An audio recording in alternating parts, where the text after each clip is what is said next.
All right. Well, good evening, everybody, and welcome to Intro to Project Management.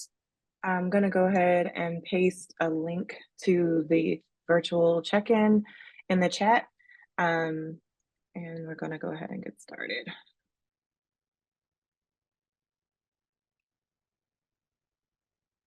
Here's a QR code with that too, but it's also in the chat, like I mentioned, and we'll also give you an opportunity to pull it up at the break today. So my name is Zan Patan, and um, many of you know me from the contractor development program. I'm also the founder of the Wonder Group, and I'm also a project management professional certified by the Project Management Institute. So I'm really excited to share the knowledge that I've gained over the last uh, about 20 years, about no, less than 20 years, about 15 years as a project management professional. So it takes about 5 years of actual work to get certified or to be able to even take the test. So really excited to share some knowledge here. And so Rob Lowry, who you all know very well, is also going to be tag teaming this with me. So we're excited that you guys have joined us to kind of up level your skills when it comes to project management. So we'll go through the quick agenda. We'll start off with just some background on what project management is and go through some key project management principles that would apply to you no matter what kind of project you would be undertaking. And we'll kind of dig deep into that. We'll take time to take breaks and ask questions or see if you guys have any questions throughout that time. We would like you to use the hand raise features that are in the Zoom chat. So take a minute to find those different buttons to raise your hand if you'd like to participate or answer a question. I am sharing my screen, so I'll see the hand raise pop up here more than I will be able to respond if you guys are muted and things like that. So if you raise your hand, I'll know to unmute you and make sure you can comment. So we'll also have a little break after about halfway through. And when we come back, you'll have a short quiz just to make sure that we're making some progress.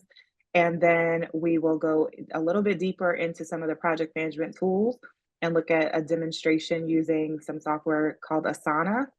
And then we will do a case study that you guys will kind of walk through, and we will discuss that with you as well. So around 7:55, we'll wrap up and do any final Q&A, and then you'll get a link to a survey to let everyone know how you were able to, progress through this class.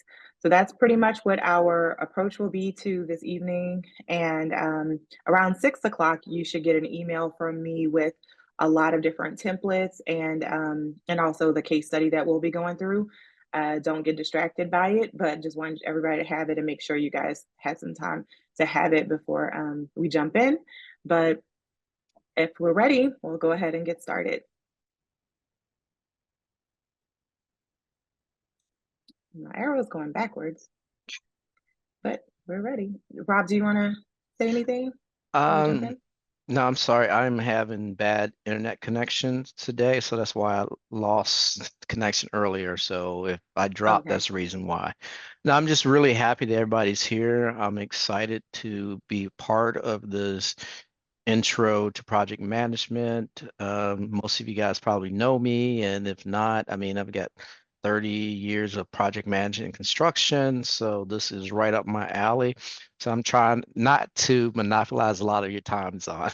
So No, we're going to be tag teaming this we're for gonna be sure. tag So teaming, right? So feel free to jump in. I might even call you out, ask you some questions too. So just be prepared, have your cameras ready, and let's get this thing going. awesome. All righty. So jumping right into quick definitions, what is a project? So a project is defined as a temporary endeavor with a beginning and an end, and it must be used to create a unique product, service, or a result. So when you think about your business on a daily basis, you're probably doing something called operations. Operations is something that's ongoing and you're doing it every day, and it's not necessarily producing anything new. But when you're doing a project, it should produce a result. when you start working on a construction project, there is a very clear beginning of when the project should kick off and a very clear end state of what that project, what it would look like at the end. And so the work in between is what we do, and that's called the scope. But it's very clear that it's a start and stop. And once you commission it or once it's over, we hand it off to an operations team. So typically, when you're doing a project, if you are in a trade where you are there till the end, the commissioning piece is the last phase where it gets handed off and final inspections and things happen, and it gets handed off to the operations team that manages things like facilities maintenance or whatever is specific to that type of project. All right. So, what is project management in general? It's pretty much the art and science of how to manage the work and not do the work. A lot of times, project managers get pulled into executing the work, but in reality, project managers should be managing the work. And so, if you have the luxury, or when you have the luxury of growing your business to the point where your PMs are really project managing, they should not be executing. Project management is really making sure that the project is running the way the project is supposed to run. And I know that can sound a little wonky because we are so used to being doers, but really project management should be about making sure that the plan is executed the way that it was designed. So when we think about project management over as an overview, there are many different styles of project management. And so there are schools of thought. We talked about some of our certifications and experience, and it's all very different. If you are a certified project manager, the certifying body is the Project Management Institute, and they give a few different certifications out for project management and portfolio management. There's also a new type of project management certification that's called Agile, and that sometimes it mainly refers to IT style projects, but some construction projects have started to take on Agile methodology. And so Agile methodology has stuff like daily stand-up meetings, daily report out meetings where you're doing a 15-minute update of what you're going to do today, what you did tomorrow, what you did yesterday, what you're going to do today, what you need help with. If you've ever been in a meeting like that or something called a daily stand-up, that is from an Agile methodology of project management. So the traditional form of project management is managed through a body of knowledge called the PMBOK. It's called it's that's the acronym for PMBOK, and it's much more. It was designed by Lockheed Martin, so obviously their projects are much longer in length, and they're designed to be able to manage documentation for years and years. Agile is based on IT practices, so it's much more software related. So it's looking like something called a sprint, where you work in 6-week or 8-week cycles to get work done. So there are lots of ways to look at project management. When you're in construction, you have your methodology that you use for your specific trade, and you start to understand very clearly what that recipe for success looks like. And as a project manager or a business owner, you kind of know what it takes to run your particular project. So whether you know what it's called, if you're doing all of this today, but you don't know the words for it, that's what we're going to really walk you through. But there are lots of different ways to put your project together so that it's successful and that you are managing the risks, the issues, and the project activities as best you can. So, Zama, jump in a little bit. So, with project managing, Zon was correct. You're managing the overall project. And construction, your superintendent is the one that you're going to rely on to build it in the field. So you're going to be having that connection directly to your superintendent. You're going to trust them, but you're doing the big picture of managing. So just keep that in mind. It's like you have the big picture, they're building, you trust in them, and everything else like that. Sorry, Zon, just wanted to chime in a little bit as I always do. That's exactly right. So you're the lead, and then you may have a PM, and they may be called foremen, superintendents, different leads, and we're going to talk a little bit about that as we move on. So think about this for how you would use this in what you're doing, because we want to make sure it works for how you run your business and how you manage your projects. Yeah, you're accountable. and responsible, but your foreman and or superintendent, whoever's in the field, they're responsible, but you're accountable for it. There's a difference between those two words, and people interchange them, but no, you're accountable as a PM. Yep. Okay. I see someone asked if I was doing that from memory. Yes, I was telling Jason I've been teaching project management prep for like maybe the last 7 years. So yeah. Okay. So this is the golden triangle of project management. And when you think about what a project manager is doing all the time and what you're probably doing as well, is you're managing cost, time, and scope. So we use the word scope a lot. There's a scope of work, there's a scope in a document, there's a statement of work. The word scope means the actual work. What is the work required to do what you're supposed to do?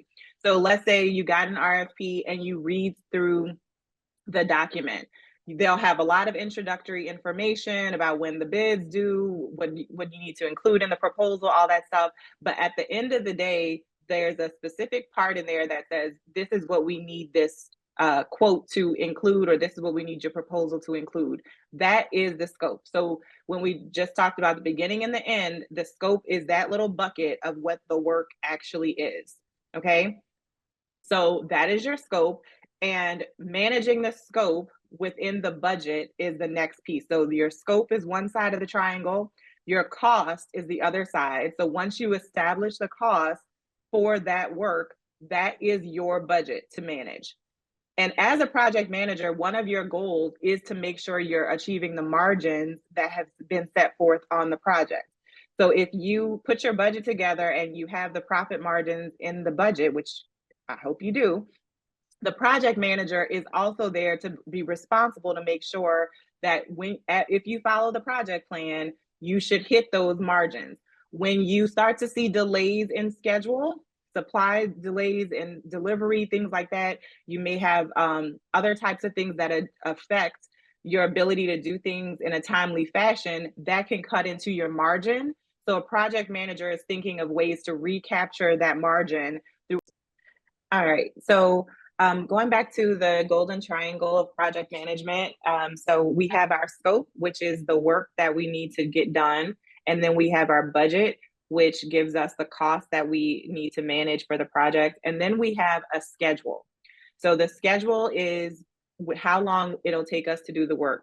So a schedule is something that I really like to explain a little bit more. It's been for most people, a schedule is just kind of like a list of dates. That is a calendar. A schedule is when you're able to look at the work. So looking at your scope, looking at those activities and tasks, and then looking at who's going to do those tasks. So it's really assigning them to a resource, whether it's equipment, whether it's a building, whether it's a team, a vendor, assigning that to a resource. And then that resource, of course, has a cost associated with it. And then that those tasks have dependencies. So dependencies, well, who wants to raise their hand and tell me what a dependency is on our schedule? You'll get a gummy bear from me next time I see you, wherever you are. The hand. Where's the hand? But I can tell you what it is. I hear you. Okay, tell us. Something Ada? that, yes, ma'am. It's something that has to be done first before you can do something else. So Yes. there's like a list of tasks, and there's something that needs to be done prior to doing something. Exactly. So sometimes we may have, thank you for volunteering.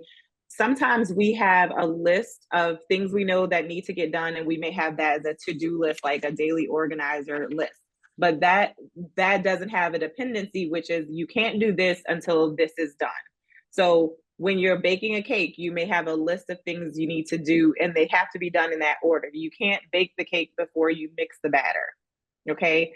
And sometimes we try to fast track different things and try to speed things up, and it just doesn't work out like that. Especially in construction, when you're depending on multiple trades, they have to do their part before you can do your part. So it has a lot of dependencies in how you can schedule.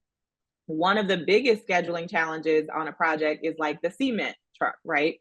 So if you are laying cement on a project, they can't come in until you're absolutely ready.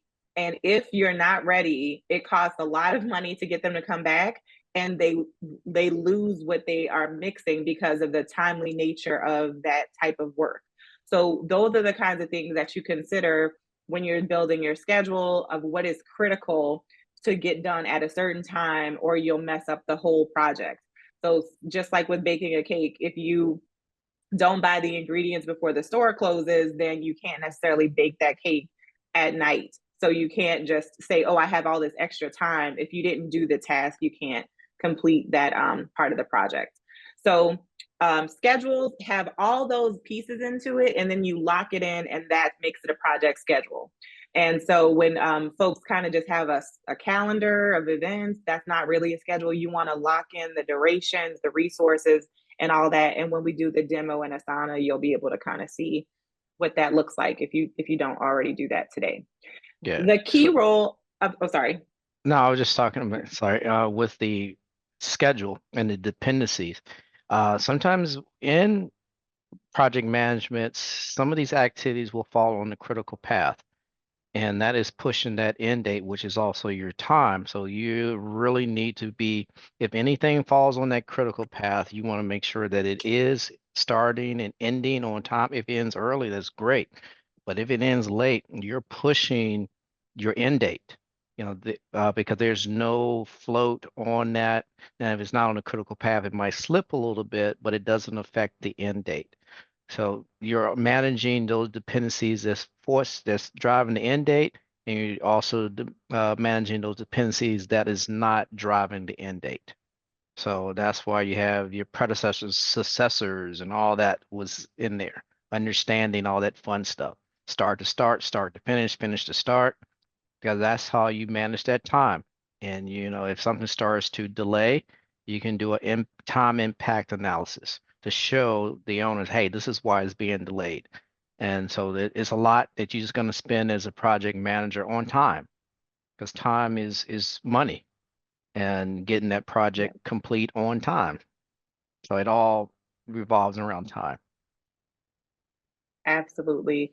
And you are responsible to communicate when that time is not going to be hit. So, like Rob mentioned, having those variance documents, being able to say, this happened, so that's why this is not going to be on time, is really important to cover your risk and cover your financial risk associated with the project, like liquidated damages or any kind of other liability you may have to meet those schedule requirements. Right. And you want to, you don't want to have any surprises with your owner. So even when you potential think is going to be delayed, let them know in advance. Just say, hey, this is potential. It hasn't happened yet. I'm going to work on trying to prevent these delays, because owners do not like surprises. No. And the key job of the PM is to manage these 3 points. And the reason quality is in the middle is because if one of these things, if we skimp out on one of these things, quality is going to be impacted. If you do a rush job, quality is impacted. If you use cheap materials, quality is impacted. If you miss a task in the scope, quality is impacted. So you look at the 3 sides of the triangle, and I'm saying look at them closely because they may be on a quiz coming soon. So you look at the 3 sides of the triangle, and then look inside, and it's the quality that you're ultimately managing for the project. So you want to really make sure that you're doing that. And I wish I had a graphic to do this, to draw this out. But if you have a pen and you can draw this, if you know what a scalene triangle looks like, if you remember, a triangle that it starts to get distorted, that's pretty much what happens in a project when you see that you're over schedule or you're over budget. One of the sides gets longer than the other, and you impact the other sides.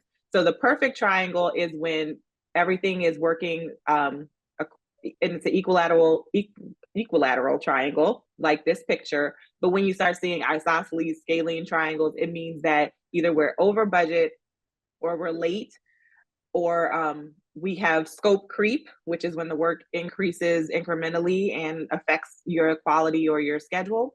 And then those things impact the project overall. So Rob mentioned a term called Slack. Who would like to raise their hand and take a guess on what Slack is when it comes to your project schedule?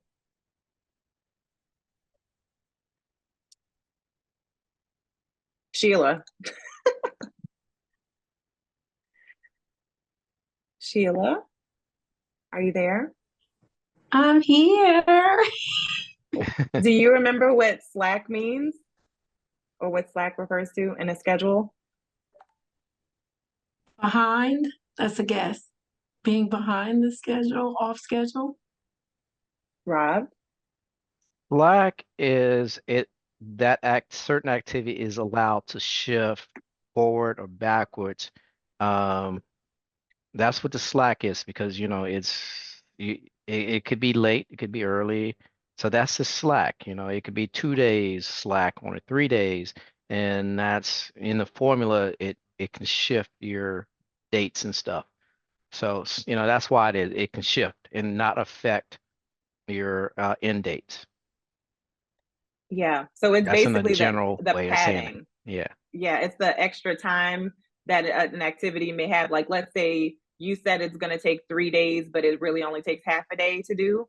So you have a little bit of slack, or it could be that if that doesn't get done in a certain way, it won't impact critical path. Like Rob is mentioning, it won't affect your ultimate end date. So you could do a whole day class on just schedule management. So that's why I'm like, this could be a rabbit hole, but very cool stuff. Yeah. We're into it. We definitely recommend you learning more about schedule management and all that. But critical path is a whole nother deal. But critical path is pretty much the shortest path to getting your project done. And we're gonna kind of jump into the next topic. Okay, so in project management, there are 5 process groups, and they are initiating, planning, executing, monitoring and controlling, and closing.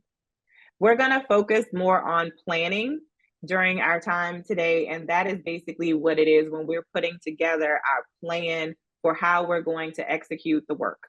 Okay, initiating is pretty much putting your project charter together, getting your statement of work signed and contracts and your team together.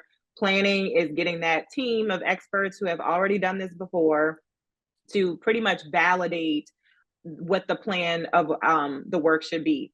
So thinking back to your bidding and estimating training, some of the things that you're doing when you're putting your estimates together is a lot of what happens in planning. You are putting together what you think the work is going to be based on past experience, based on your knowledge, based on the team's experience, and you're making different estimates based on how long it took you the last time you did it, or what the average time or duration it would be for you to complete those tasks. So when we're planning, we kind of go through a few different things. When you're going through, oh, sorry. No, I was just saying, the workshop we just completed a couple weeks ago, Job Start. That is a lot of planning, because remember you guys sat down, for the ones that attended, you sat down and had a group, you went through that checklist and who's doing what, all that. That's the planning that Zahn is talking about. You already have your executed contract, you already got your costs. And how are you going to, you're planning how you're going to manage the costs, how are you going to manage the activities, who's doing what, your resources, internally. So all that planning, it takes a lot, because it's like doing your homework as you're planning, because you want to be able to execute, like she said. So this is the critical piece of management, is your planning process. Yes. I just like, yes.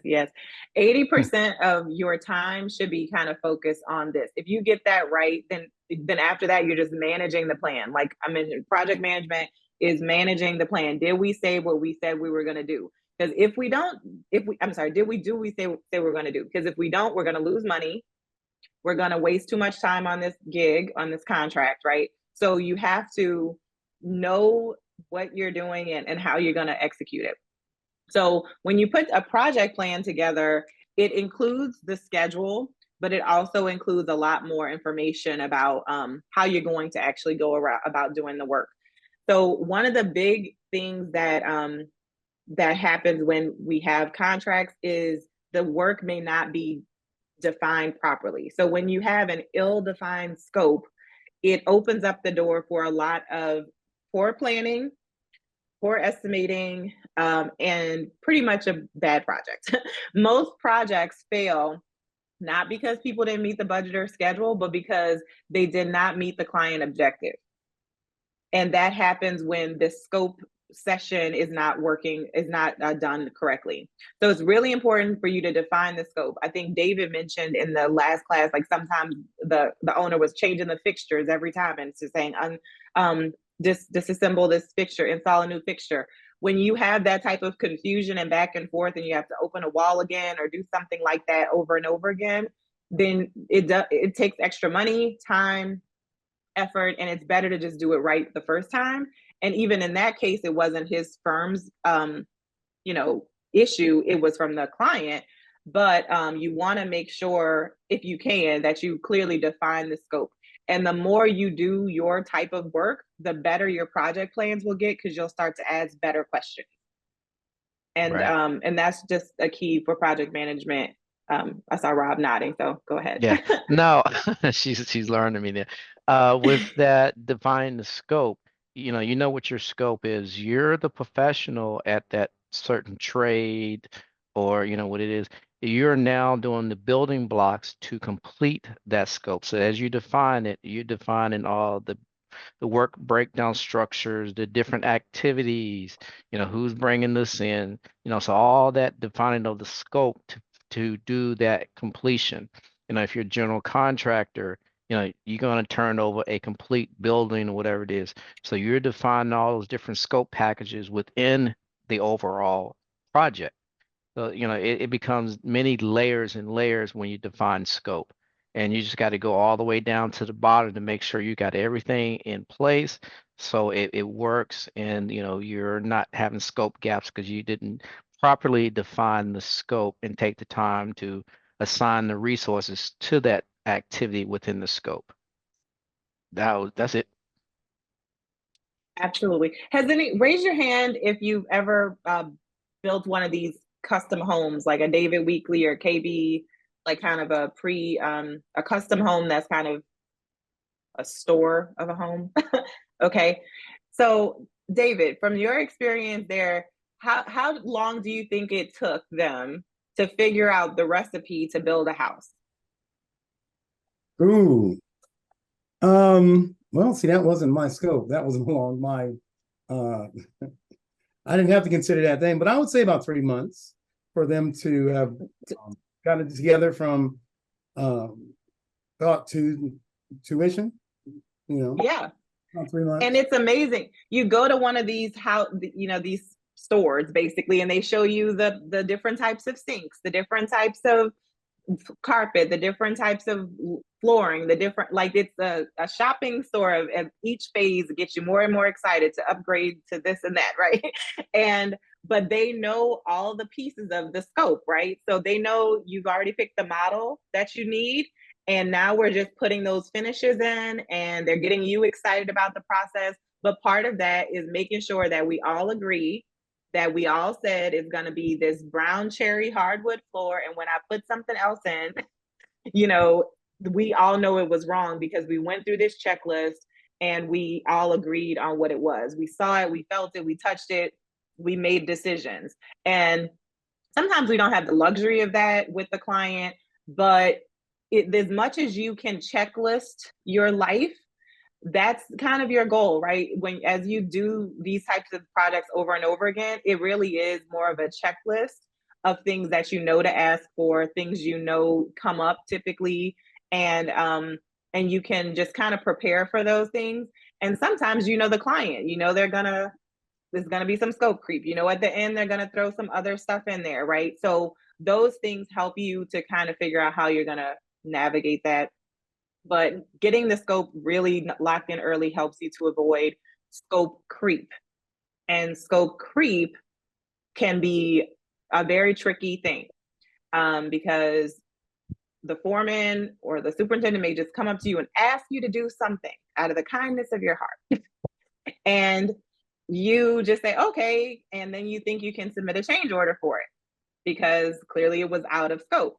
But then when you say how much it costs, they may say, oh, we didn't agree to that. And so, Rob, how do you handle that kind of exchange when you get a change order request in real time?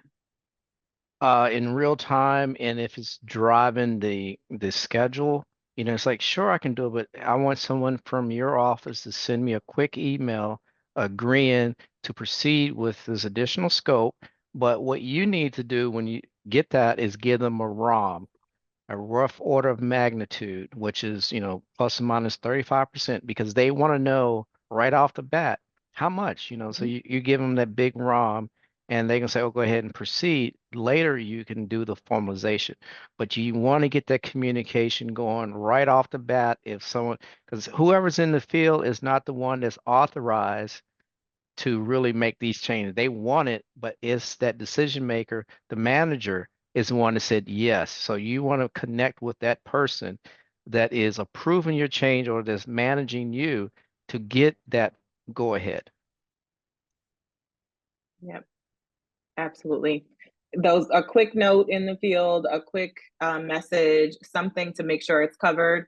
And I think Melody mentioned in one of the classes how she has her team do like a daily log, like making sure that you know, because sometimes your foreman may do that and you don't even know it happened. So you want to make sure whatever that procedure is, that your team is aware of how it goes and how that communication should flow. So you Right. want to manage that as much as you can. Right. If they said, oh, it just shifted over a couple feet, hey, can you, yeah, but you know, that's additional time to move that line over. Time is money. And then they're like, so why are you late? Well, you told me to shift it over, but you know, you want to get all that just up front, you know, the open line of communication back and forth between the field and the office. Yep. And so here's another side of that. What happens if your team messes something up and it affects the scope?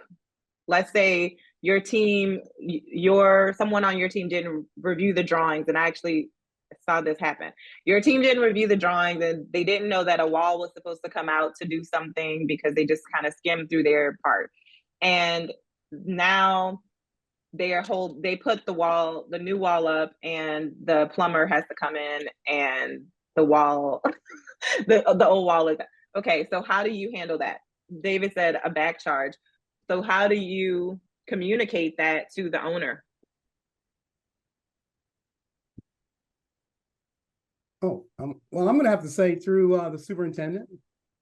Now, are we talking about like the electrician messing up someone's work, where we're going to have to be responsible for it? Something like that, yeah.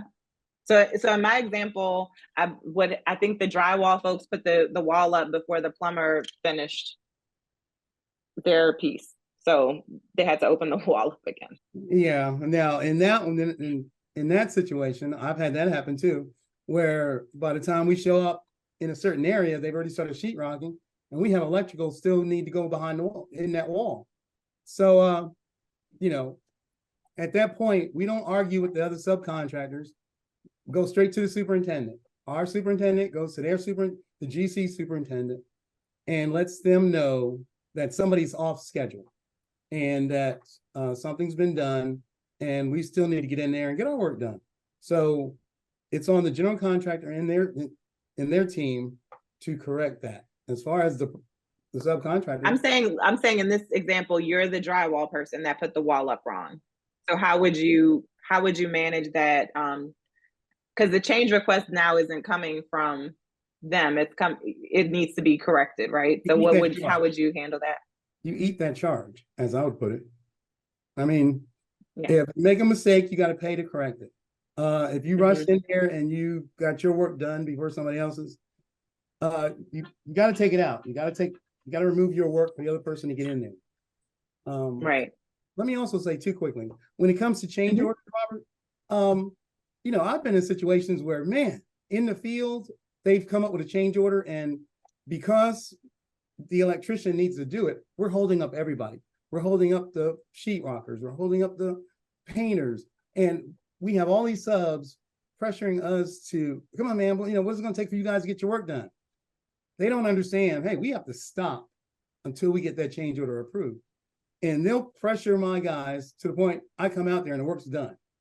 Because in the field, there's so much pressure being put on to stay on schedule that they won't allow us to stop the job to get a change order approved.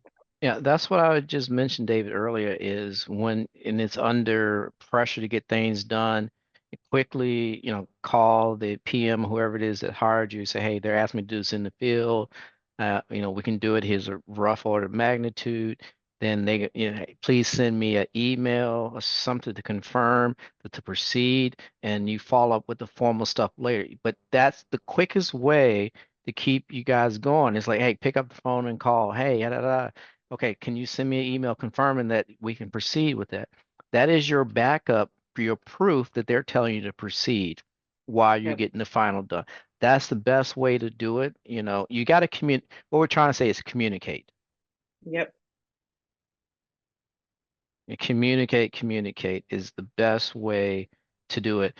And to what Zon's point about, okay, your team is out there and you put the frame wall in the wrong location or early.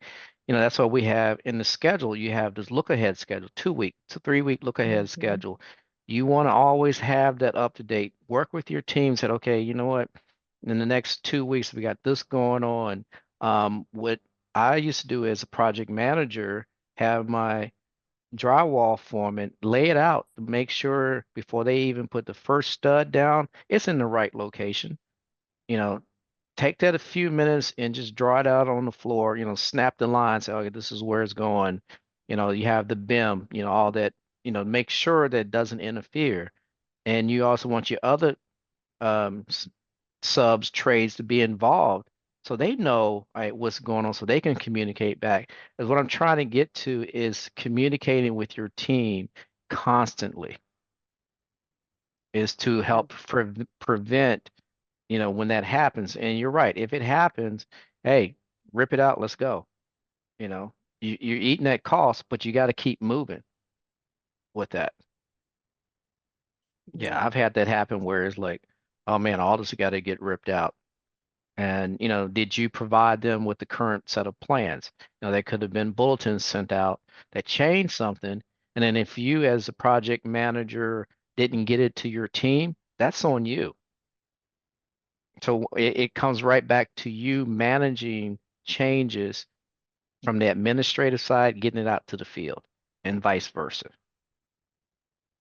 And that's very common. And sometimes we see like that folks are registered in Procore or whatever the software is that is being used, but they only have, one user account set up. And so a lot of times that's going to like a dummy email or like something like that. And so someone may not be getting those emails. And unfortunately, that's not an excuse.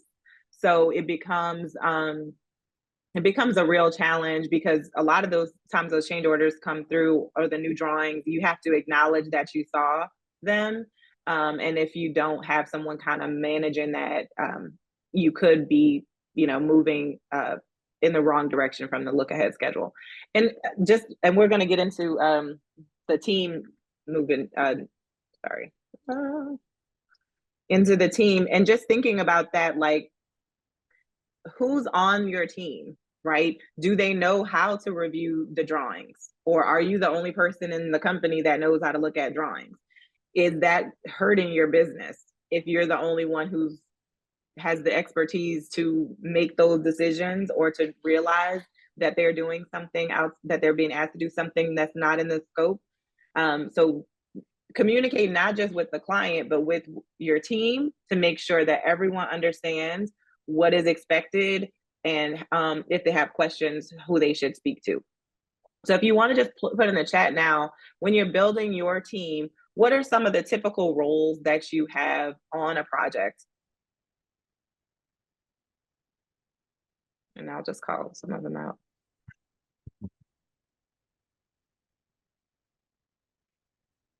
And, while you guys are doing that, as you're building your team, how do you communicate to your team members? How do they prefer to be communicate? Because you need to be able to work with them without resistance.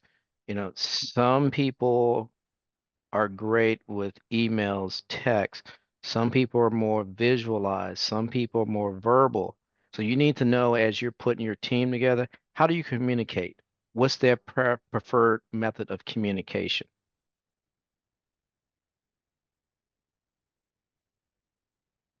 I don't see anybody in the chat. Do y'all not It- put teams together? Superintendent, okay. Foreman, elected student, apprentices, helpers, okay. Okay. Okay. Safety, a lead. Okay. Those are all great starts. Consider a project accountant, even if it's very fractional, because someone has to be making sure that the project is making money. And there is something called earned value analysis and all of that to make sure that you are that you have a value of schedules. And we're definitely not talking about that today.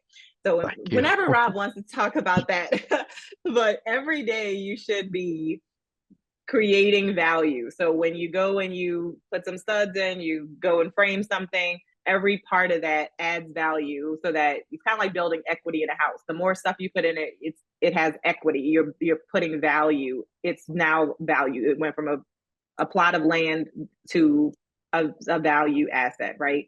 So the more you put into it, you're building a schedule of values, and tracking the money is important because sometimes, and I talk to a lot of folks who do this kind of work, and sometimes at the end of it, they don't actually make any of the profit margins they anticipated. And they're not sure where they lost it. They don't know if it's in the supplies. They don't know if it took too long. They don't know, where it is, if they ate it up in fuel or quick pay fees. And so you need to be able to track the money for your projects so that you know that you're in business and you're not just working all day. Okay. So accounting, yep. Accounting, it can be handled by the back office for your business, but project accounting is a little bit different. So just want to put that out there.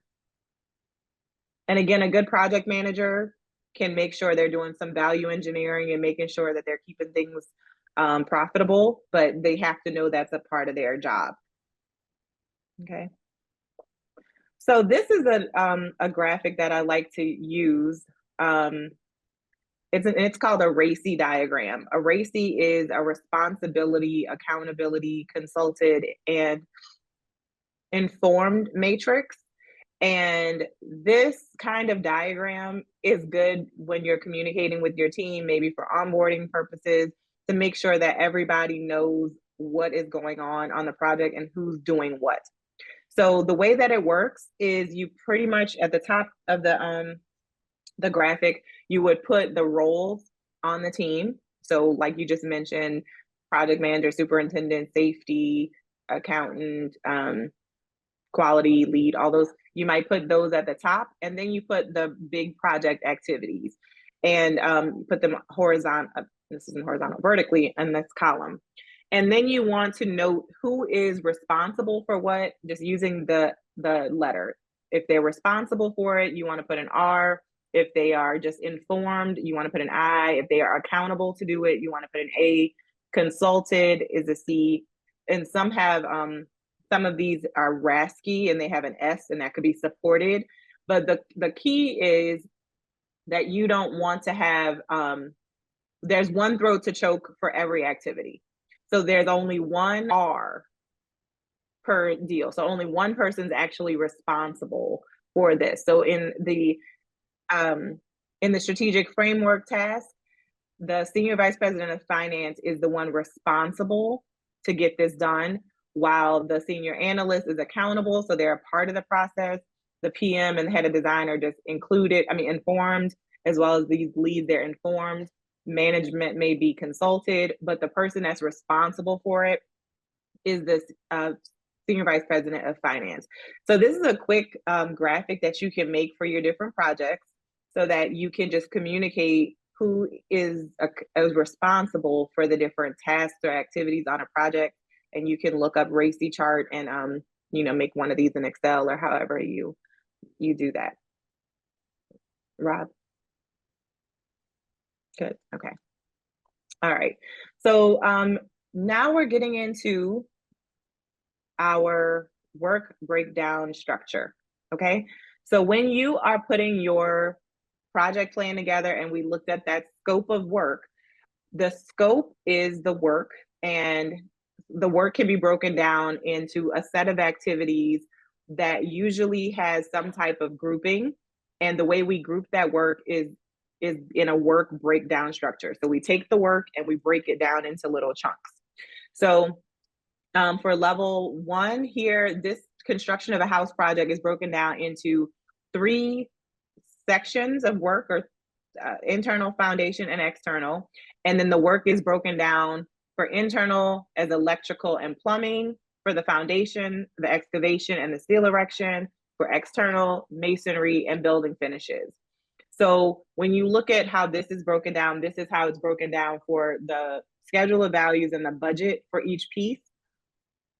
As you are doing, as you are planning each activity, like electrical, the budget line item for electrical in this case would be 25,000. The plumbing would be 61,000. And so you add them together and you get the budget of 86,000. So it's pretty much taking all of the little pieces and rolling them up to one higher level. And this is one example of a work breakdown structure. So just to add on it, there was some chatting that was going on in the chat room about how do you manage costs and stuff. In Microsoft Project, you can manage your costs for each activity as well. So, it takes a little bit of time to set it up, but, that makes it, you can see your schedule, what's going on. You can see the work, who's been assigned to it, your costs. So it's, it's a great tool to use the Microsoft Project, and it all comes off the work breakdown structure that Zahn is talking about. And which also goes back to your predecessors, successors, the resources, how to tie that together and everything. So, there's classes on Microsoft Project, how to utilize it to the fullest ability there. Yep.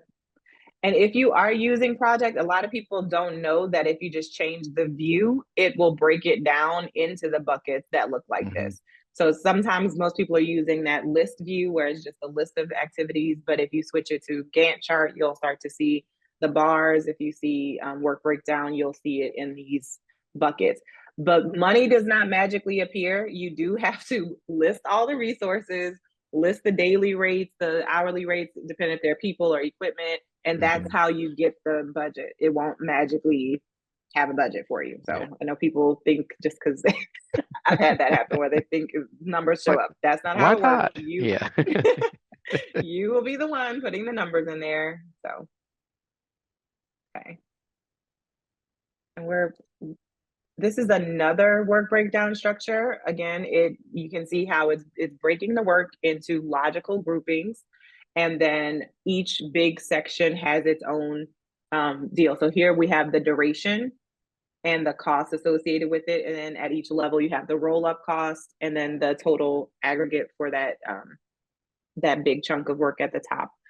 Again, if you put this into a project management software as a list, it'll populate for you in this way if you add all the data.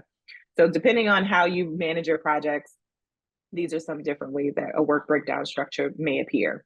It's also called a WBS. So if you ever, hear that acronym, it refers to this. Yes, Microsoft. How do you guys determine your durations or your man hours for activity? Great question. Calling names again. Oh, I'm gonna have to call on someone. Okay. Mike Cedrin? Cedrin, Okay, yeah, there he is. Yeah, I'm glad Cedric is sneaking on me. Where are you? There he is. Come on, Cedric. How do you determine your man hours or your durations for activity?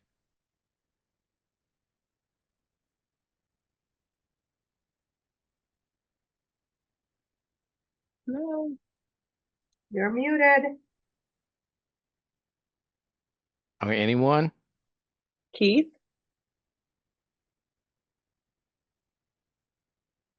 I can't see. Yeah, I'm going through here. Anybody Uh, want to volunteer? yeah. Michael.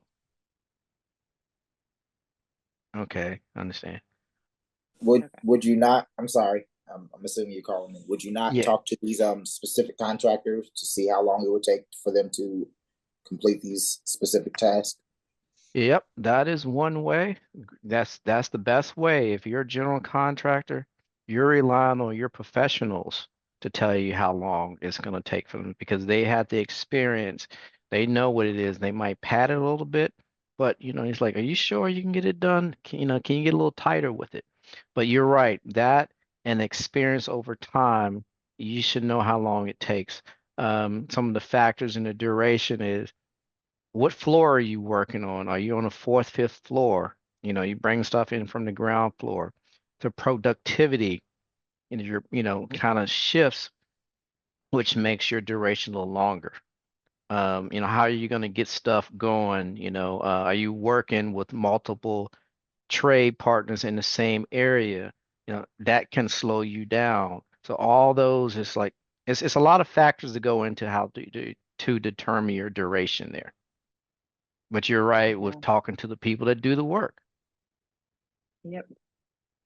And the great thing for you guys to do, even if you are the GC, is to start to build some historical data for yourself so that you know what it should take to do it, right? So they're going to tell you some form of an estimate, and then the more you do that kind of work and you see, oh, this other company was able to do it in a shorter time, I wonder what the difference was. But you can start to build your own table of historical data so that you can use that to help with your rough order of magnitude estimates or other estimates. So you're not solely relying on the integrity of your contractors. Dawn, Okay. can I chime in? Yes. Being a subcontractor, an electrical contractor, like you said, from just past historical data and just being able to do the work itself, we know how long it would take to install 4 outlets or 2 lights. So, when we're dealing with a general contractor and we're going through scope review, we're asked a lot of times, how long do we think it's going to take us to do our portion of the work? And, and if I looked at it straight out and they were looking at this job taking 12 months, but I knew for a fact that if I could get in there and just do my work, it would be 5 months.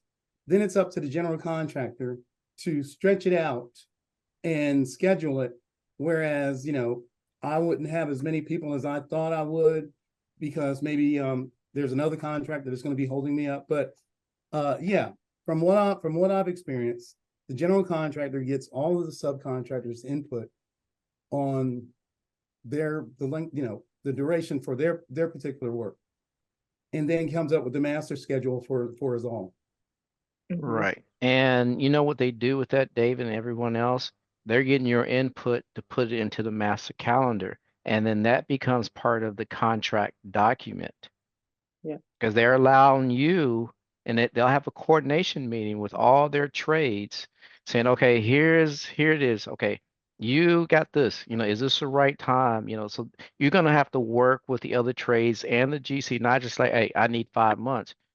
Yeah, but you gotta, different, is it in phases? How is it gonna go with the drywall, the framing? You got to get rough in before you come in and do your wiring, right, David? So all that, it takes time and it's a coordination meeting that could take a couple days.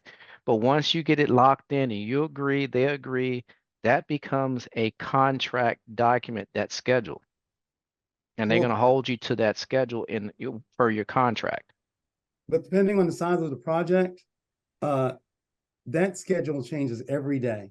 Yeah, There's it can a- change, right? There's a coordination meeting. I mean, if I'm doing a $2 million electrical, which is like $15 million general contractor project, they're having the coordination meeting every morning because things change. Right. Whereas I may have told them that I was going to be done by Tuesday, I was done by Monday.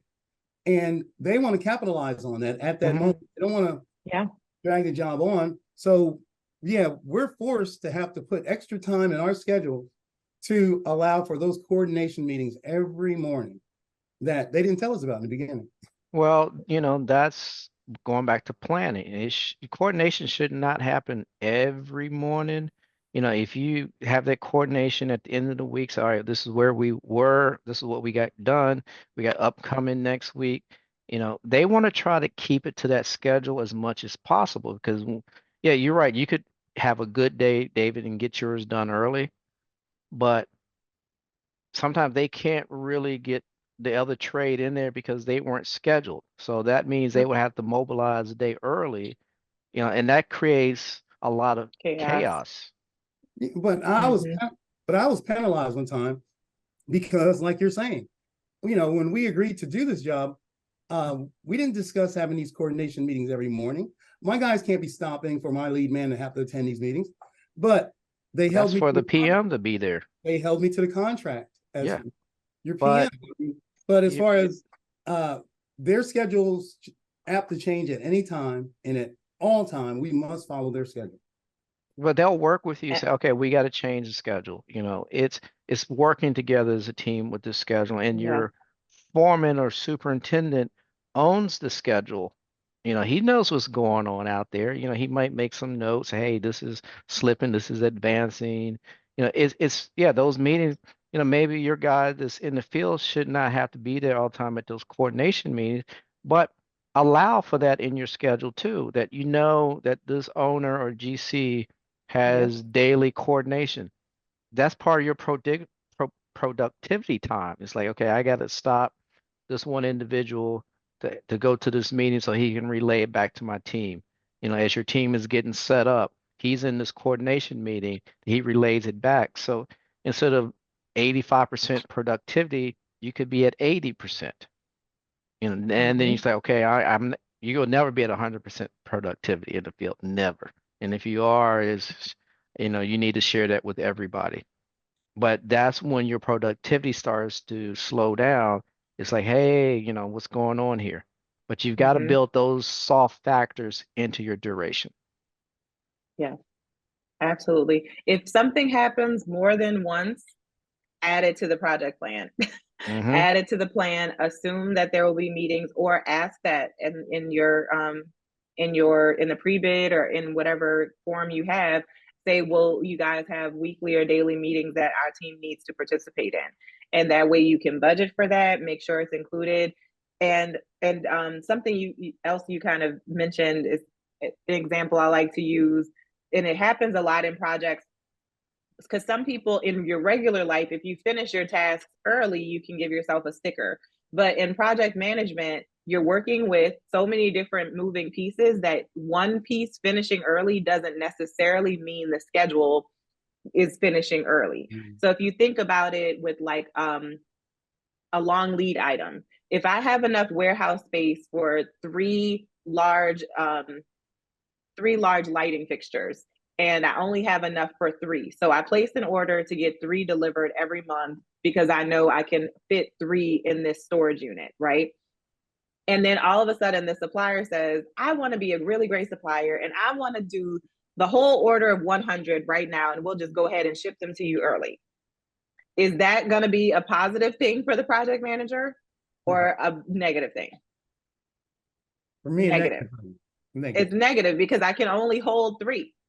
So you need to give me what I asked for. So the supplier trying to get it done quickly does not help me. Now, sometimes it would help me if it's a long lead item and I don't want it to potentially get delayed in shipping, I may pre-order them, pay for another warehouse and do it that way. But you can't decide to help me.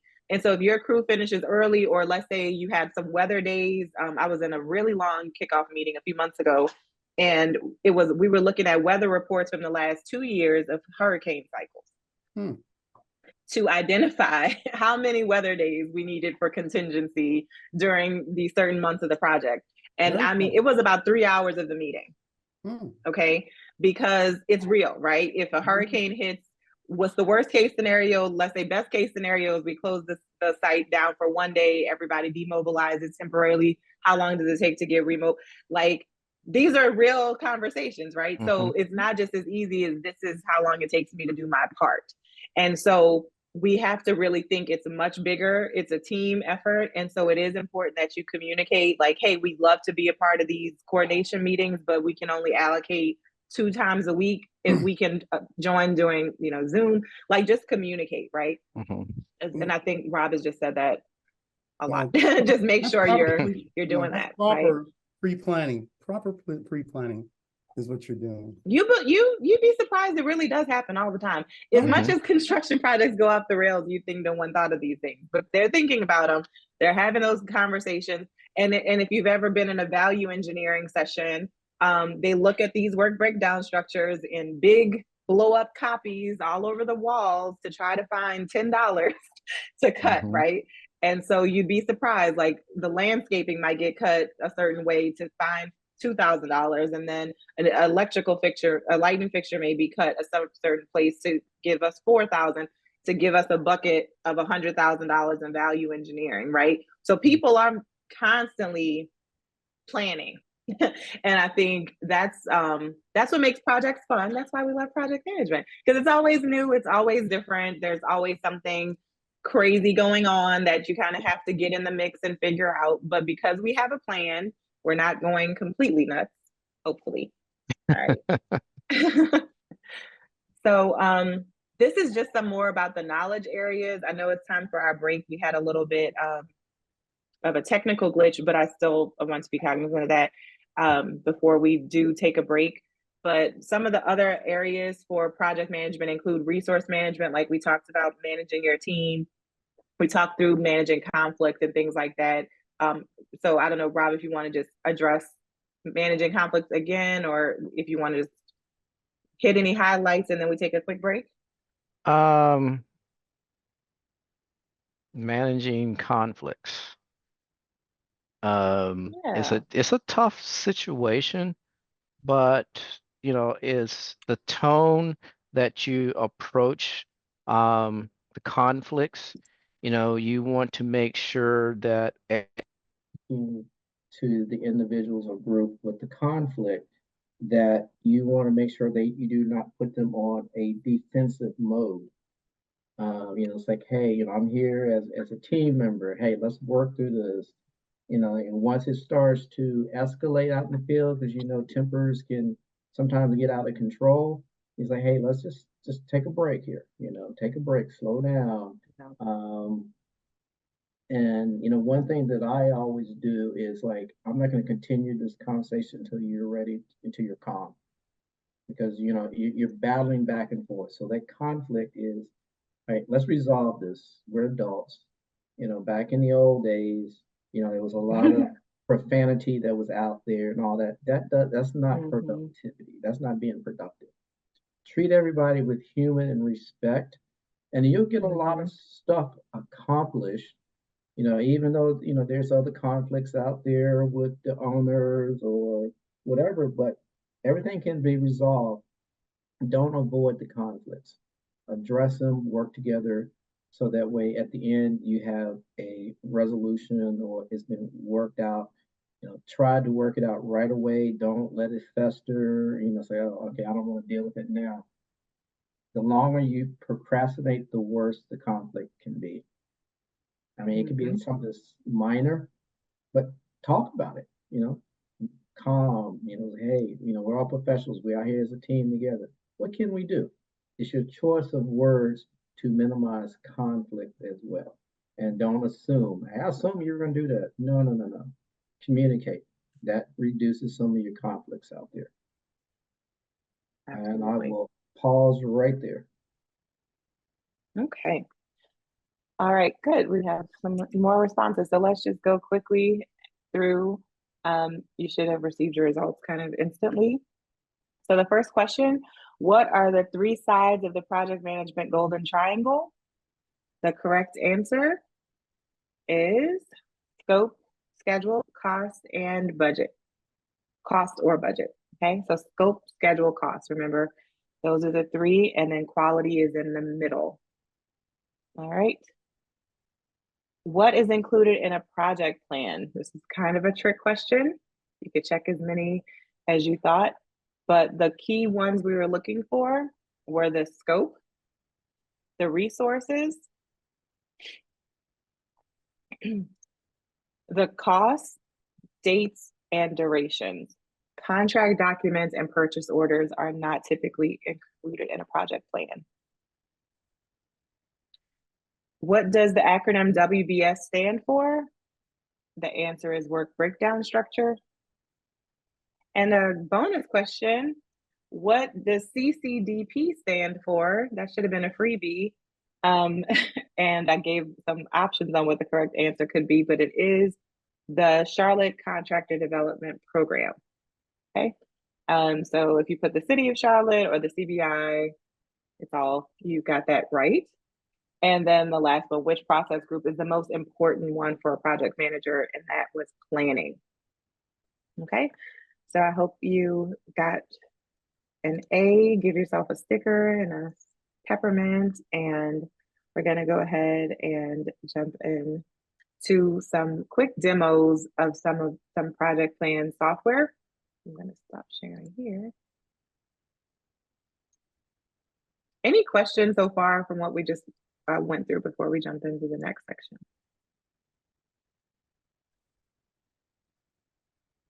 Cool. Well, thank you again for sharing some of your evening with us. I know time is valuable and all of that fun. So I'm going to share with you a software called Asana. Raise your hand virtually if you've heard of Asana. Somewhat. Okay, good. So Asana is a software that is similar to Microsoft Project. Microsoft Project is transitioning to something called Flow, which looks very similar to Asana. And Microsoft Project, I think in order to retain the features that it has, you have to get the last version of it. I would recommend doing that.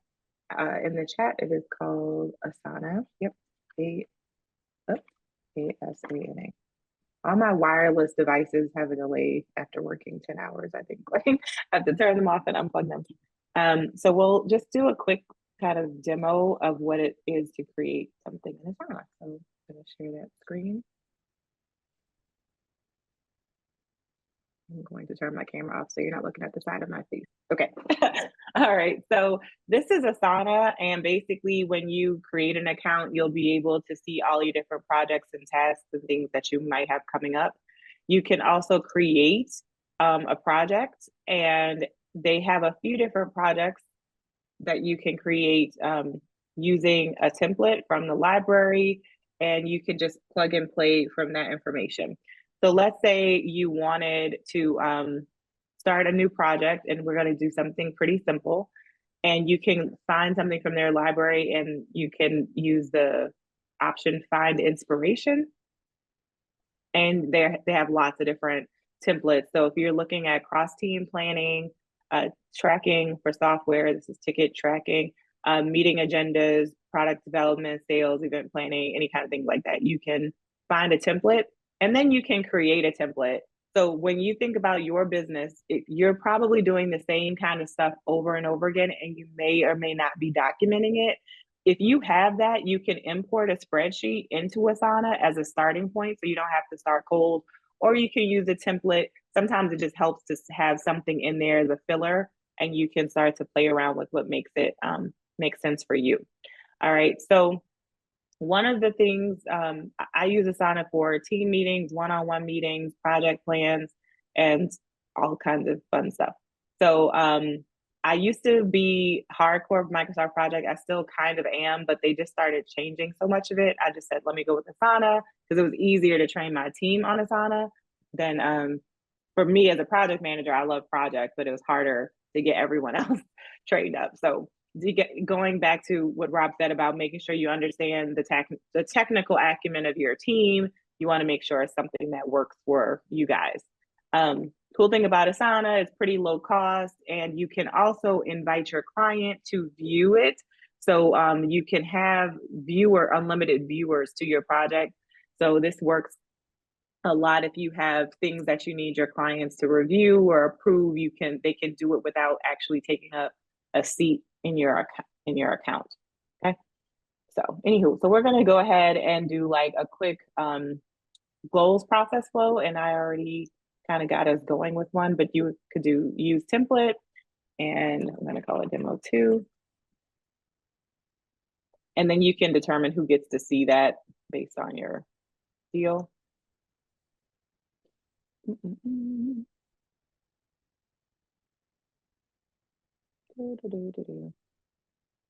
Okay.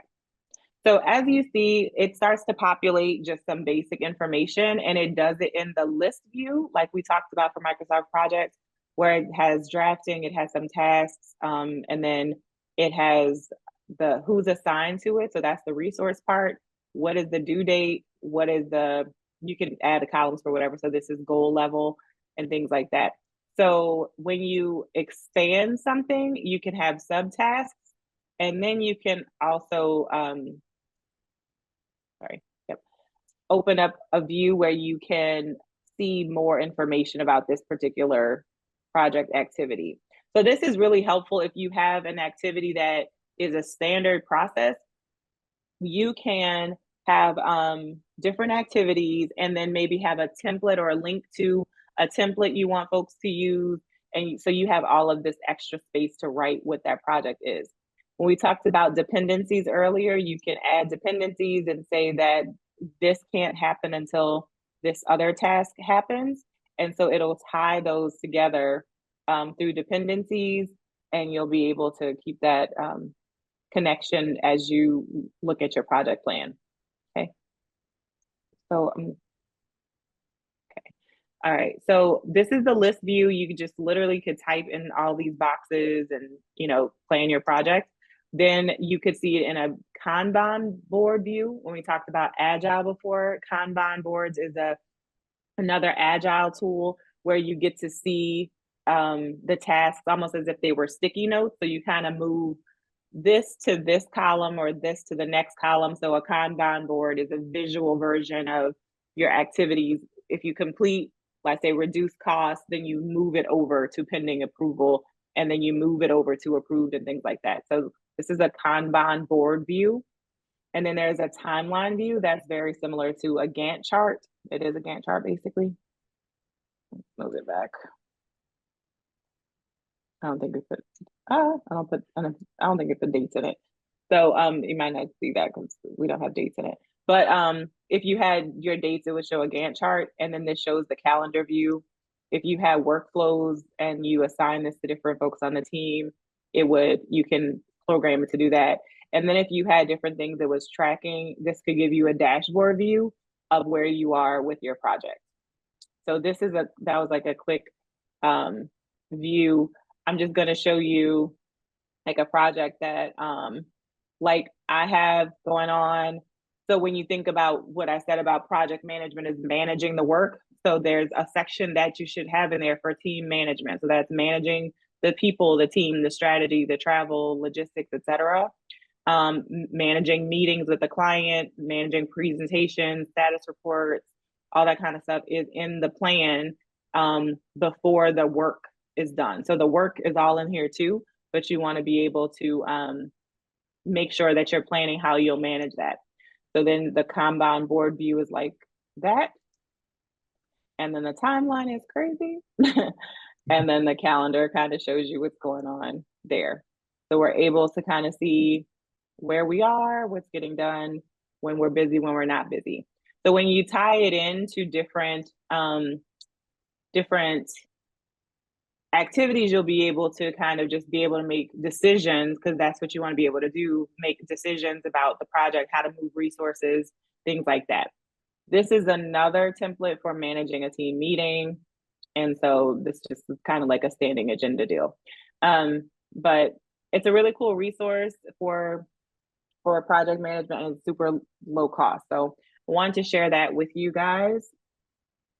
And if you're using Excel or something like that, one of the things that I sent you guys was another like a project schedule template in Excel.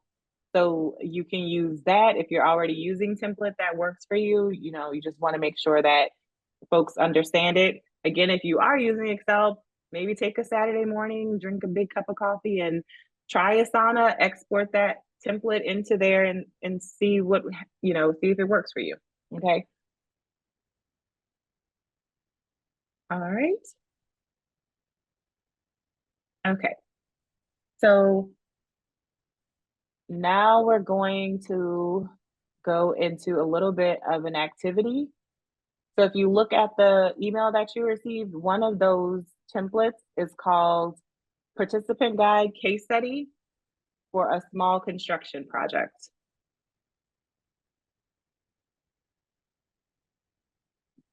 And Rob shared a link to Asana in the chat.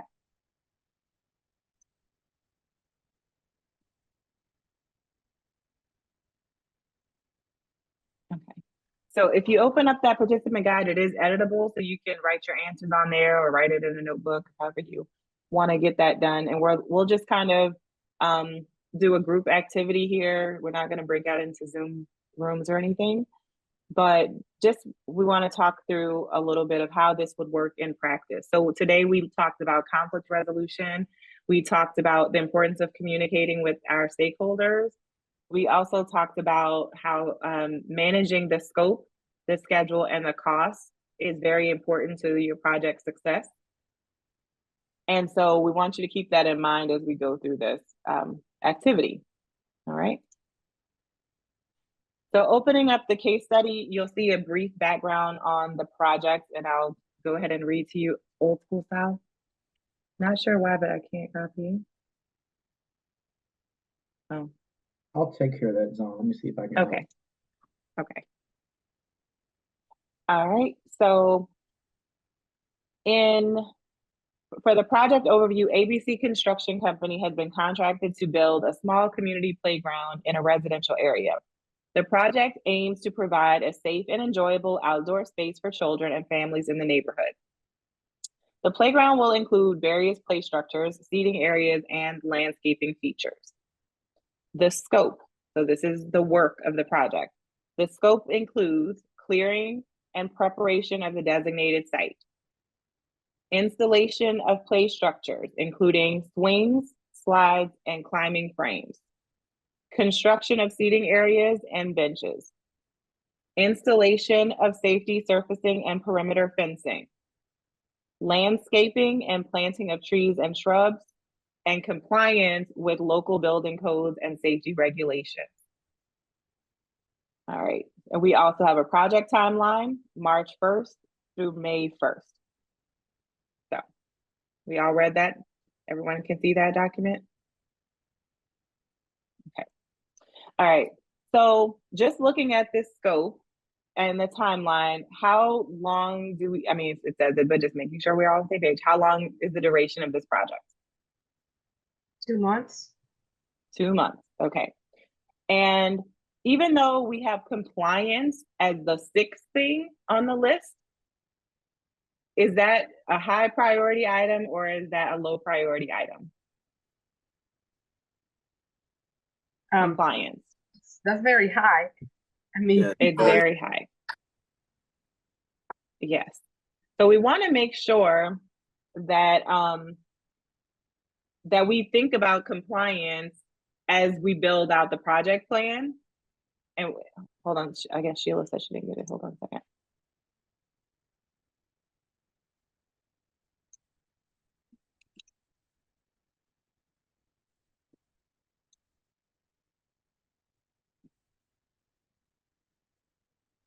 Okay. All right. So when you're thinking about the project plan, making sure that you comply with the legal requirements. Okay, so someone said, would you make that a task in Asana? So yes, but the task would be review all local building codes and safety regulations. And then what you basically would be doing is incorporating those into your plan. So that may be pulling permits or how under your compliance section of your project plan. It may be about the permitting. It may be about warranty documentation. It could have all kinds of until you can have all those sections in your compliance section of your project plan. But that's excellent. You definitely want to make sure that you do that, and you want to do it first. I know it's listed here last, but that's why I wanted to draw that out. Okay. All right, so it seems like a pretty simple project, right? We're just clearing some land, installing some structures. You know, who are the stakeholders in this project?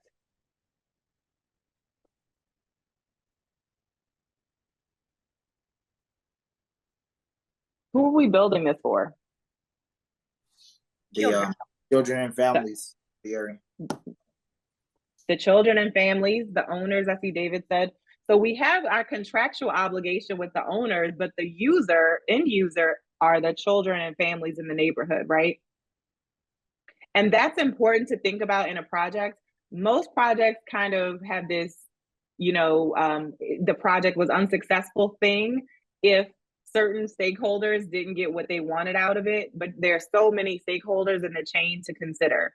So someone decided that they want to build this playground, and the real end users are the children and families. So you want to be mindful of them as you're building out your plan. Okay, so we have a scope here. And so just thinking about what we discussed earlier, when you have a scope, you could take that and start to apply the duration and a cost with each one of those. So if you don't have to do it for this exercise, but you kind of think through what it would take to do those activities like clearing and preparing the site. Obviously, we don't know how many square feet and things like that, but if you knew that, you could be able to surmise the duration of that activity and the cost. We know that no matter what, this has to be done by May 1st. They've already told us this is the drop dead date. So whoever did the estimates for this, they've decided this is an 8-week project. Okay. So so we're going to kind of focus on the next question is, based on what you're seeing today, who are your team members? What are the roles of the folks you might have on this project? We already mentioned compliance. Is that a role? Or what role could compliance come under? Could it be under safety? Absolutely. What other kind of roles might we have on this project? The superintendent to manage it, to manage the trades while they're working. Yep. All of them qualify for whichever job. I mean, whether it is big or a small job, you always want to make sure that you have an accountant to make sure that you're, making money or not losing money on the project. So it looks like from the 5 or 6 that you previously listed, they technically can apply to every job out there. Will they have them? I mean, I don't know, because that's a cost, right? So, Yep. Well, a very large company, they may not have all of those people available. There would probably be a landscaping company that will clear and then plant the trees. And then definitely a construction company, somebody that will provide the product, the swings, the slides, and climb frames, and an installation team.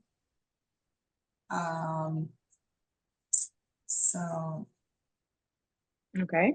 So she's got her suppliers and trade partners all lined up. Okay, good. And going back to what Ada was saying, even if when you're building your budget, include the cost of that accountant in your markup. It may not be a dedicated resource, but you want to include that cost in your markup because you will need it. So it may not be a box on your org chart, but you'll need that. So we've got some site clearing folks, some landscaping folks, some suppliers, some fencing rentals look like, some perimeter fencing, things like that going on. Okay. And then we're, looks like the owner probably purchased the structures and we're just installing the structures because it doesn't say that we'll be responsible for procuring those. Okay. Great. So thinking about the scope, and that's those 6 buckets, what is a challenge that you might face when it comes to scope creep? Let's say the owner, the project manager from the owner is walking the job one day and they're like, "Ooh, this is so cool. It would be great if we could just add like 2 more light fixtures right here." Do you think you have time to do that? Not as easy. That's an electrical component. Ah, Plan, pre-dig down, pre-everything. But it's so going to that's a hard no. Is that a hard no, Ada? well, I mean, if they're willing to pay the cost for it and they Okay. understand that things are going to be delayed and that we don't want no complaints at the end when you get added an extra 2-3 weeks, a month or 2, then hey, for the right price, I think that people can compromise. Never say Okay. no. Never say no. There's, if they want it done, Yep. it can be done It Yeah, can be at a done. cost. at a cost. Yep. And it could delay the end date too. Right. So, like, hey, anything can be done, but it's going to cost you some time and money. Mm-hmm. Going back to that triangle, we can change the scope as long as we can change the schedule and the budget. I always notice Okay. at the bottom of change orders that we receive, that it does ask whether or not this change order will affect the schedule, and even ask how many, how many days. Mhm. So, fortunately, we've never had to fill that in, but yeah, I'm sure it does. I would suggest you do, if you can, because that buys you a little more time on your contract, because that is added scope. Remember we were talking about if it's on a critical path and there's no slack in there, there's no float, no nothing. And they say, oh yeah, we want you to do this, David, because most of the time, where's electrical? It's on the critical path, right? Mm-hmm. We need So that's why if there's an opportunity for you to add some days to your contract, a day, whatever it is, put it in there. Because then you can come back and say, hey, on this change order, I asked for additional day. You approved it, so I'm not late. That will help you fight the LDs. So Well, anytime you have the opportunity to add days, do it. Yep. well, Yep. I'm hoping our company gets one big enough where we can have you on there and helping to coach us along as we go through this process. And yeah. Feel free right now. And let me just underline and bold that, because we as minorities tend to be very accommodating because we're happy to have the work. Okay. And so we can be very agreeable to stuff and we want to say, oh yeah, we can get that done. No problem, no problem. And we don't want to cause problems. However, time is money. If you had to start to, rush order something to get it in, to be able to do that, that took some time. And sometimes we're not calculating all that because it is maybe easy because you're a smaller shop and you can just get it done. Really think about cutting yourself some slack and being reasonable. They don't expect you to magically be able to do stuff. And it almost concerns them when they can make a significant change and it didn't affect anything, right? So it kind of makes people a little nervous that you're not considering the impact on the project.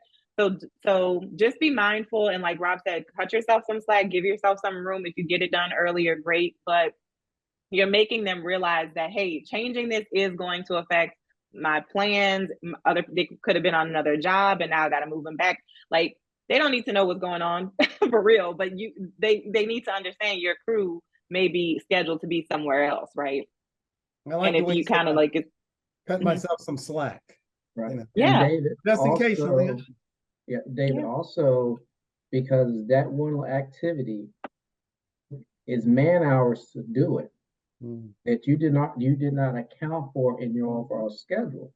So Mm. you can approach it as additional man hours, yeah, right?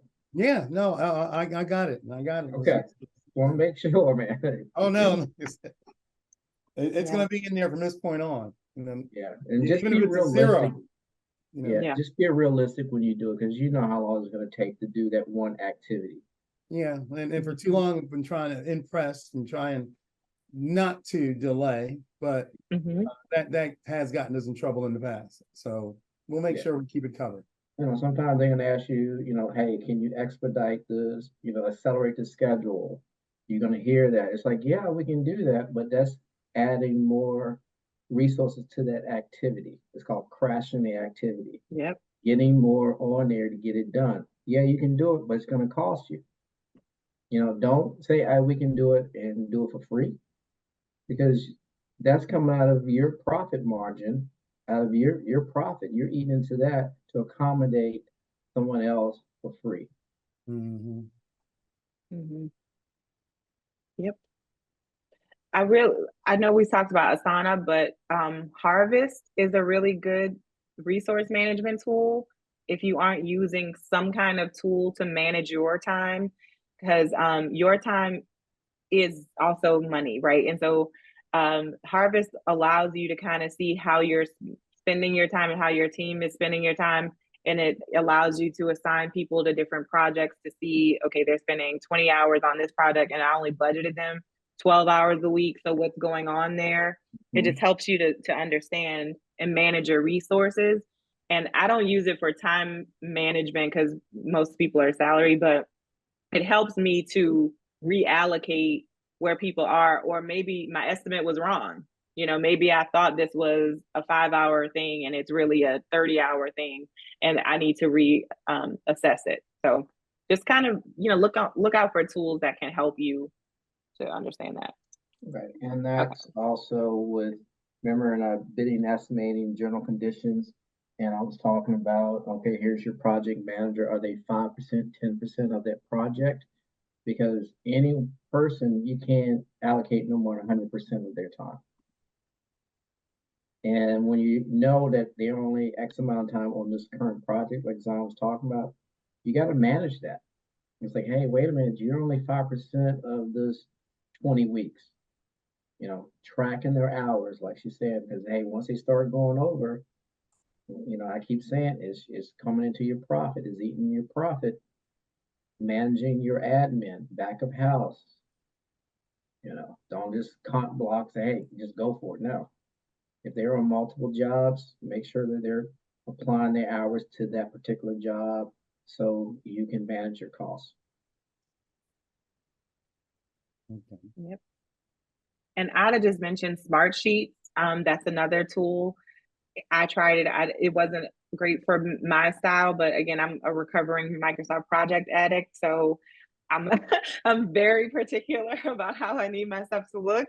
If that's not you, then I'm sure that a lot of people are using that and Monday, and it really just depends. So there are lots of things to look at from a cost perspective, for usability. One of the draws for me was that clients could view it without adding money for me too. That was one of the things I looked at with Asana, but I do not get paid or sponsor commission from Asana, so do whatever works for you. All right, so looking at it from a budget perspective, so let's go with the light fixtures again. So let's say the owner sorry, Rob. Are you sharing your screen or are you reading? Oh, I'm reading this because here. Because I'm like, hold on, y'all know it's 8:00 at night. Okay, hold on. okay. Okay. I'm like, what is she doing? Okay, let me see. Wait, see now. So we're on this document. Okay. So I'm here. So what are some of the challenges the project may face from a cost or budget perspective? And how would you manage that? So we just talked about potentially adding, I can't see all the same. Potentially adding the 2 new light fixtures. How would that affect your budget? We kind of said if it was David, it would be maybe the extra crew, some logistics, Extra materials, extra materials. extra time to order. Mm-hmm. Has anyone ever been on a project where there was a very big logistics plan that was required to move materials from one place to another on the project site? Okay. Rob alluded to this earlier with estimating trip time, and I was just like, are we going to go into trip time? But so you need to think about sometimes how long it's going to take you or your crew to walk from the laydown yard area to the work area. If there are going to be golf carts or bicycles or trucks or however you'll be moving material. And so just the logistics of that could be an issue. I know when I was doing the Atrium project, because so many of the projects were at active facilities, none of the construction folks could park in the hospital because they couldn't take up spots for the patients. They couldn't have any material on the ground because if a nail busts the doctor's tire, it costs a lot of money. So they had everyone park at like a shopping mall across the street, and we had to shuttle people over. And so they had to time everything down to a 15-minute shuttle window so that people could move around this facility. So in addition to knowing how long it took you to do your job, you had to know how long it would take you to park, walk, badge in, get on the shuttle, get to this job site, get from the lay down yard to the golf cart, station, all those kind of things. So when we're talking just about cost and logistics, and we now have new light fixtures coming in, where are those light fixtures going to be in this big empty playground? Where are they going to be stored? So they have to get delivered. Someone has to be there to receive them on time and install them and make sure that they're not getting stolen. So all of that goes into the logistics. So it's not just the cost of the fixtures, the cost of the electrical, cost of the new permitting. It's those kinds of things too. Okay. All right. Another thing with that, as Zahn was talking about, the logistics and the lay down, you're going to be on some jobs where there is no lay down at all. You're going to have to be what's called just in time. Yeah. And that's a factor because you can only bring so much material at a time for that day only. You got to factor in that. If they say there's no lay down, there's no storage of nothing. How are you going to manage that?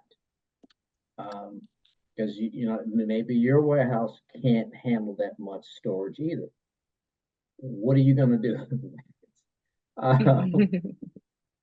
So you have to factor because if you're ordering material in a bulk rate, say drywall, you can get or studs, as you order, the more you order, your price is cheaper, but you don't have the ability to store it all when you try to do bulk ordering. So that's another thing. It's like, okay, I can do maybe half an order right now, the other half later, or do I get a warehouse and store it in? That way you've got it all, but that's a cost to rent a warehouse. Yep. How are you going to transport that? That's a vehicle that it's got to transport. That's the gas. So all those kind of things. It's a domino effect with this, and you have to go all the way down to the ground with it dissected to understand it fully. Is what I'm trying to get at. And that's a great question to add to your checklist. What is the logistics plan? Is it just in time? Will we be able to store material on site? All those kinds of questions. I actually had a pre-bid meeting to do some hot work at a facility I used to manage for manufacturing. And it was a full pre-bid meeting, like maybe 40 companies just ready to bid on this project. And then when someone asked one question, which was, can we do any hot work on site? And we said no, literally everyone left. No one wanted to bid on it because they knew they would have to get a warehouse, store our material, kit it, weld it, do it all off-site, then transport it back to the site to install it. And they were just like, we don't want to do it. And so we called like the vendor we typically use because they weren't even interested. And they said, there's no storage available in this city. So even if we wanted to do it, we can't do it. So we ended up renting a container truck and allowing them to use that because literally there were no facilities. But yeah. Can I say that, you know, what we're talking about as far as logistics prior to a project being built, we're construction workers, okay? So, you know, we're talking about the owners. The owners will hire a construction management firm to do the logistics, companies like yours or others. And then they come in and do the logistics, whereas you guys will even, well, those companies will even come in and use companies like mine to get a budget number. They'll put the electrical out for bid, and we're giving them our best numbers, our hard numbers. And what they're really doing is just putting together a budgetary price at this point and to present to the owners. And, you know, my thing is, you know, on private jobs, well, now I'm finding out that the general contractors aren't even, required to, when it comes to that MBE participation, having to list their subcontractors, they're not required to make that anymore, you know. But everything that you're saying has already been taken into consideration and a budget made for that, right? Well, it's a budget for the owner, but it's not a budget for you, right? So if So by think the time about how it is. By the time you put it out for me, you're somewhere in that project manual, that scope of work.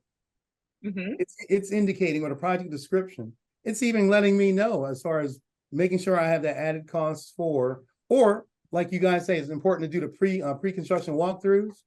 That time you're told about there having to be a buck hoist, which is the elevator on the outside of a building that, oh my God, you guys got to get there an hour early to try to get to the top.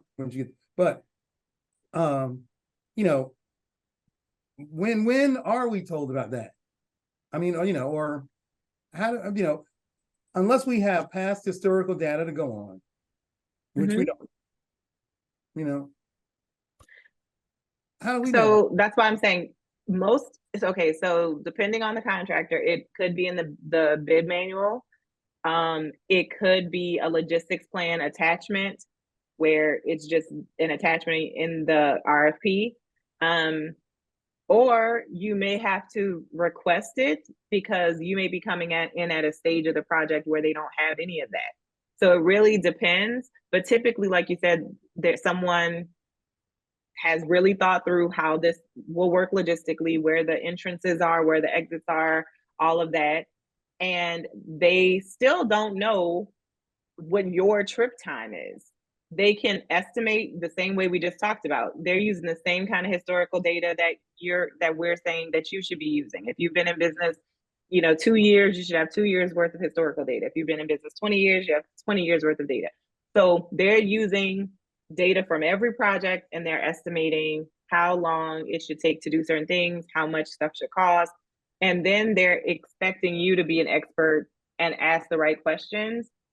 That's why they give you a window to ask questions.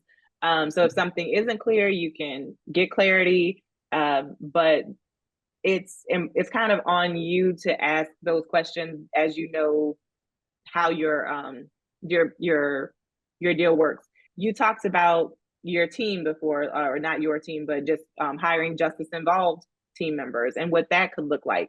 So even that may have some different implications for badging, getting access to a site, how long it takes to get on a site, if it's an active site versus just a construction site. So all of those are things that you want to ask upfront, because why not? Why not get the clarity? Why not understand it? and why not include it in your price? And sometimes, you know, you can add an assumptions part. And I think Rob mentioned this a lot in the one of the academies. In the assumptions, you can say that we assume this or that based on what we know about this project. And so here's an extra cost for what that would look like if we have to do that. But it really does depend, and it's all about communication. So I know we got to wrap up soon, Yeah. but So, anything else on that, last Rob? thing on that, as so we can keep moving here on logistics, as general contractors in here,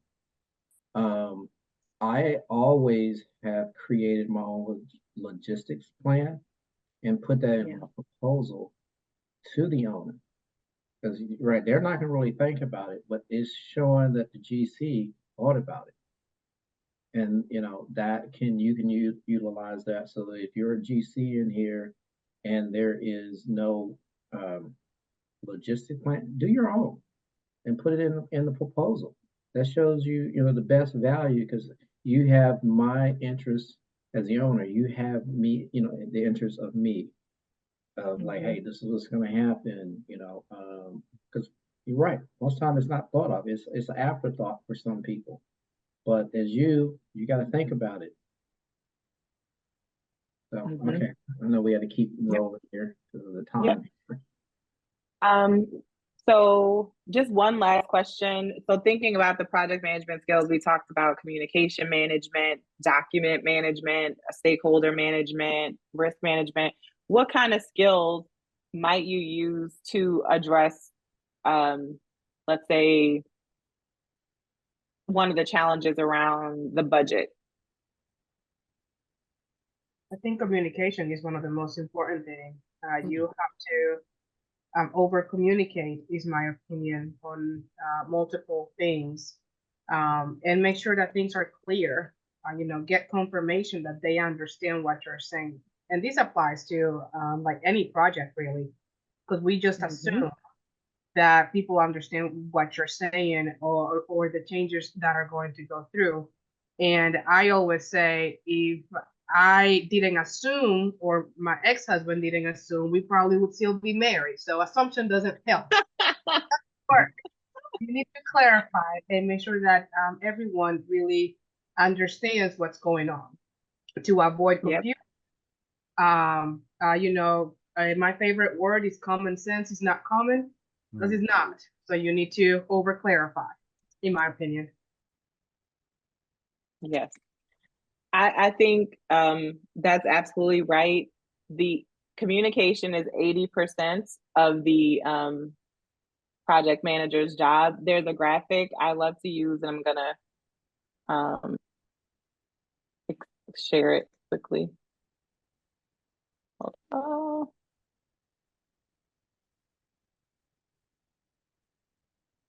Let me just open.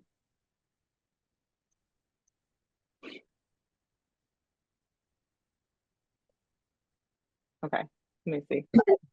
Share this screen instead of that screen. Stop sharing. Hold on. And this is coming from my days of IT project management, but I think it applies to every project. Can you guys see this?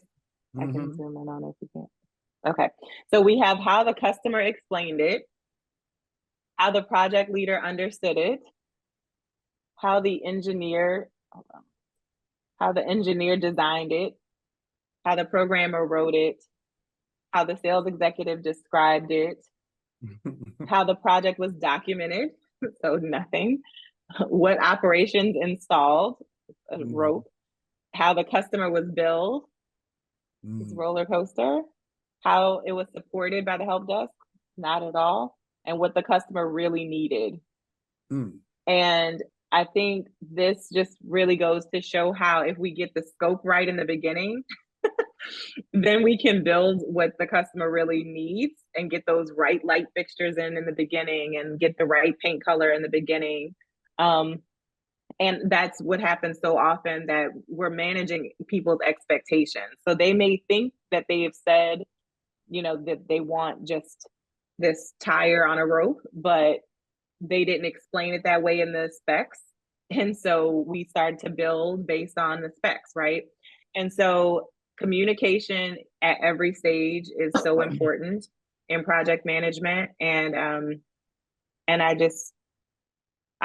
that's it. That's all I got. So I hope you guys enjoyed this, and thanks again for spending some time. And Rob, you want to wrap us up?